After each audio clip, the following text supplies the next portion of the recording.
Now we will study about the Faraday law of the electromagnetic induction. अभी आपको इससे पहले समझने से पहले फर्स्ट थोड़ा इसका कॉन्सेप्ट आपको समझना है. Suppose we are considering a coil. हमने यहाँ पे एक कॉइल लिया आपकी, that is solenoid basically. If the number of the turns are concentric, ये आपके यदि इनके सेंटर देखेंगे, you will see the all of the center will lie on the same line. It means all of these rings are concentric. अब जब ये concentric ring है, first एक एक्सपेरिमेंटेशन किया गया है. First of all there is a magnet which has to be consider. इसका जो नॉर्थ पोल है आपका मैग्नेट का, that has to be move towards the coil. वो कॉइल की ओर लेके जाया गया. तो जब ये देखा गया कि जैसे जैसे ये north polarity of the magnet moves towards the coil, या दूसरा केस आप कह सकते हैं यहाँ पे आप magnet will remain at the rest. इसको आप रेस्ट में रखें and the coil is going to move, और कॉइल को भी आप इधर उधर लेके जा सकते हैं. तो क्या देखा गया? तो फर्स्ट ऑफ ऑल आप देखेंगे जब कभी भी मैग्नेट से एक्चुअली क्या प्रोड्यूस होगा, मैग्नेटिक फील्ड, और मैग्नेटिक फील्ड प्रोड्यूस होगा तो उसकी फील्ड लाइंस भी होंगी. इसका मतलब इसमें से फील्ड लाइंस ओरिजिनेट हो रही होंगी and that will passes through the linkage of the coil. जो ये लिंकेज है आपका कॉइल का, जो इसमें से पास आउट हो रही होंगी. यदि आप देखेंगे जैसे जैसे आप इसको फॉरवर्ड लेके आते हैं तो क्या हो रहा है, the number of magnetic field lines passes through the coils are increasing. Coil में से जितनी मैग्नेटिक फील्ड लाइंस हैं वो इंक्रीज हो रही हैं, because the magnet is moving towards the coil.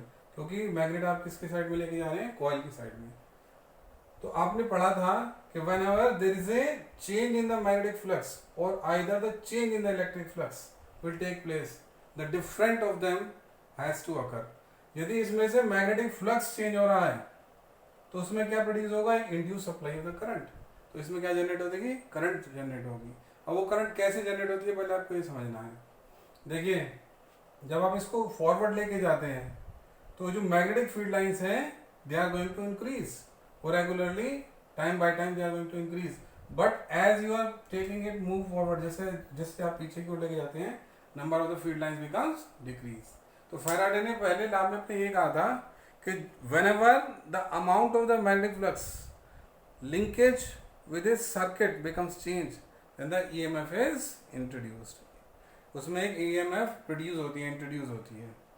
The induced EMF last so long the change in the magnetic fields remain continue. इसका मतलब क्या हुआ, कहने का मतलब इसमें एक इलेक्ट्रोमोटिव फोर्स जनरेट हो गई है, EMF. EMF कब प्रोड्यूस होती है, whenever there is a change in the flux towards a closed loop will take place. जब कभी भी किसी closed loop से flux में change आएगा, then the EMF has to be produced. In that case electromotive force. अब electromotive force जब produce होगी, फ्लक्स चाहे आपको बढ़ रहा है चाहे घट रहा है, दोनों केसेस में इलेक्ट्रोमोटिव फोर्स प्रोड्यूस होती है. लेकिन जैसे जैसे इलेक्ट्रोमोटिव फोर्स प्रोड्यूस होती है तो एक induce supply of the current will also produce. अब इसके साथ साथ क्या आपकी प्रोड्यूस होगी, induced current, induce supply of the current. तो इसमें एक induce supply of the current भी मेन करंट के साथ प्रोड्यूस होगी. अब जैसे आप इसको आगे की ओर लेके जा रहे हैं तो ये जो करंट है, ये करंट का फिनोमेना क्या है, it will oppose the condition by whom it is governs. जिससे पैदा होती है उसी को अपोज करती है. अब ये पैदा कैसे हो रही है, मैग्नेटिक फ्लक्स बढ़ने से. क्योंकि जब आप इसे आगे की ओर लेके आ रहे हैं तो मैग्नेटिक फील्ड लाइंस जो है बढ़ रही हैं. बढ़ने की वजह से क्या हो रहा है, there is change in the flux. मान लीजिए इनिशियली फ्लक्स कितना है, φ1, और finally suppose at the T interval flux कितना होगा, φ2. इसमें मान लीजिए नंबर ऑफ फील्ड लाइंस हैं आपकी 20 और इसमें हो जाती है मान लीजिए 40. तो what should be the delta phi आपका क्या आ जाएगा किसी इंटरवल पे, φ2 माइनस φ1, वो कितना होगा 40 माइनस 20.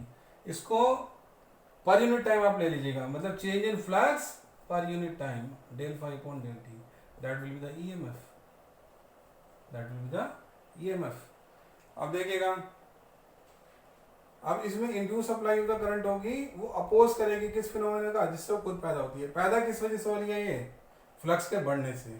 तो चाहेगी क्या कि फ्लक्स घटे. तो फ्लक्स घटेगा कब, जब ये बैक डायरेक्शन में जाएगा. और बैक डायरेक्शन में कब जाएगी, जब इसके पहले वाली फेज पर नॉर्थ पोलैरिटी आ जाएगी, क्योंकि जब दोनों नॉर्थ पोल होंगे तो एक दूसरे को रिपेल करेंगे कहाँ जाएगा, बैक। तो इंड्यूस सप्लाई जब इसमें प्रोड्यूस होगी तो कोयल का जो पहला लिंकेज है that will be acted like a north pole. अब इस केस में हम देखते हैं, इसमें हमने क्या करा है, हम इस बार इसको बैकवर्ड लेके जा रहे हैं, पीछे की ओर लेके जा रहे हैं। तो इसका मतलब क्या, इसका फ्लक्स डिक्रीज हो रहा है। पहले इसका flux, number of field lines of the magnetic field lines are very much higher, बहुत सारी ज़्यादा थी। लेकिन जैसे जैसे आप रेगुलरली इसको पीछे की ओर लेके जाते हैं, मैग्नेटिक फील्ड लाइंस क्या हो जाती है, उसकी डिक्रीज होना शुरू हो जाती है। कहने का मतलब फ्लक्स उसका गिर रहा है। तो del phi upon del t किसी इंटरवल पे आप निकालेंगे, that will show you the EMF at an instant, change in flux upon time interval. और if there are the nth number of the loops then it becomes n del phi by del t। अब आप इसमें देखिएगा, अब आप क्या कर रहे हैं, you are considering the magnet into the backward direction, पीछे की ओर लेके जा रहे हैं। तो इसका मतलब क्या है, फ्लक्स घट रहा है। फ्लक्स घट रहा है तो इंड्यूस सप्लाई क्या चाहेगी कि फ्लक्स बढ़े, क्योंकि ये क्या चाहती है कि ये उसी फिनोमेना का अपोज करती है जिससे खुद पैदा होती है। तो ये पैदा कैसे हो रही है, फ्लक्स कम होने की वजह से। तो चाहेगी क्या, फ्लक्स बढ़ जाए। तो फ्लक्स बढ़ेगा कब, when the phase will have the south polarity on the first of the surface of the leakage. यदि लीकेज के पहले सरफेस पे साउथ पोलैरिटी आ जाए, तभी ये इसके नॉर्थ पोल को अट्रैक्ट करके आगे की ओर लेके आएगा मैग्नेट को, क्योंकि इसको अपने ही फिनोमेना का अपोज करना है जिससे खुद ये रीइंट्रोड्यूस होती है। अब जैसे इसमें हम देखते हैं, इस बार हमने साउथ पोल आगे रखा है, लेकिन हमारा मोशन कैसा है, फॉरवर्ड, आगे की ओर आप लेके जा रहे हैं। तो इस कंडीशन में क्या होगा, साउथ पोल आगे की ओर जा रहा है, तो इसका मतलब क्या है, magnetic field lines are increasing as the time is pass on the magnetic field lines, और the flux will be higher and higher. उसका फ्लक्स लगातार बढ़ रहा है, उसमें से पास होने वाली मैग्नेटिक फील्ड लाइंस अर्थात flux that is going to vary, and what kind of the variation will take place, कैसा वेरिएशन हो रहा है, इंक्रीजिंग, बढ़ रही है वो रेगुलरली टाइम के साथ साथ, क्योंकि आपकी मैग्नेट क्या जा रही है, आगे की ओर बढ़ रही है। तो इसकी फील्ड लाइंस भी बढ़ेंगी, फील्ड लाइंस बढ़ेंगी तो फ्लक्स बढ़ेगा, फ्लक्स बढ़ेगा तो ईएमएफ प्रोड्यूस होगा, मतलब चेंज होते ही फ्लक्स चेंज होते ही क्या होगा, ईएमएफ प्रोड्यूस होगा। और ईएमएफ के साथ ही क्या आपका प्रोड्यूस हो रहा है, induce supply of the current. और इंड्यूस सप्लाई कैसे होगी कि ये इसका अपोज करेगी, किसका अपोज करेगी, जिससे पैदा हुई है। पैदा किससे हो रही है, फ्लक्स लाइन के बढ़ने से। तो ये क्या चाहिए, फ्लक्स लाइन कम हो जाए। कम होने का मतलब क्या है, ये पीछे की ओर चला जाए। पीछे की ओर ये कब जाएगा, जब ये यहाँ साउथ पोल है और यहाँ पे साउथ पोल हो जाए, क्योंकि साउथ पोल एक दूसरे को क्या करेंगे, रिपेल, जिसकी वजह से मैग्नेट पीछे की ओर मूवमेंट करेंगे। फोर्थ केस में हम देखते हैं, इसको हम क्या कर रहे हैं, पीछे की ओर लेके जा रहे हैं। तो इसका मतलब क्या है, फ्लक्स लाइन घट रही है टाइम के साथ। तो इसका मतलब इसका ईएमएफ इसमें प्रोड्यूस हो रहा है। ईएमएफ कब होता है, जब भी फ्लक्स में चेंज आता है, चाहे वो बढ़े या घटे। अब हमें क्या देखना है, ये कहाँ जा रही है, बैकवर्ड, पीछे की ओर, कॉइल से पीछे की ओर जा रही है। तो कहने का मतलब फील्ड लाइंस क्या हो रही है, इसकी कम होती जा रही है। तो ये क्या चाहेगी कि फील्ड लाइंस बढ़ जाए। बढ़ने के लिए क्या करेंगे, इसके ऊपर नॉर्थ पोलैरिटी आ जाएगी। At the first phase of the coil the polarity will be north, और नॉर्थ पोल साउथ पोल क्या करेंगे, दूसरे को अट्रैक्ट, जिससे कि मैग्नेट आगे की ओर जाएगी, फॉरवर्ड जाएगी।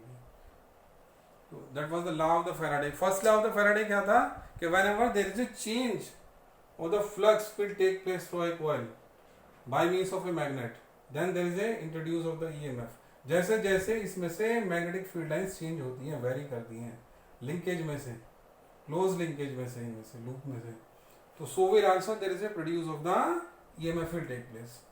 दूसरा क्या था कि ईएमएफ प्रोड्यूस होते ही induce supply of the current भी पैदा होती है, जिसको लेंज लॉ भी कहते हैं। फर्स्ट लॉ तो ये हमने आपको बताया ईएमएफ। सेकंड लॉ क्या था फैराडे का, जो क्या बताता है, induce supply of the current की डायरेक्शन।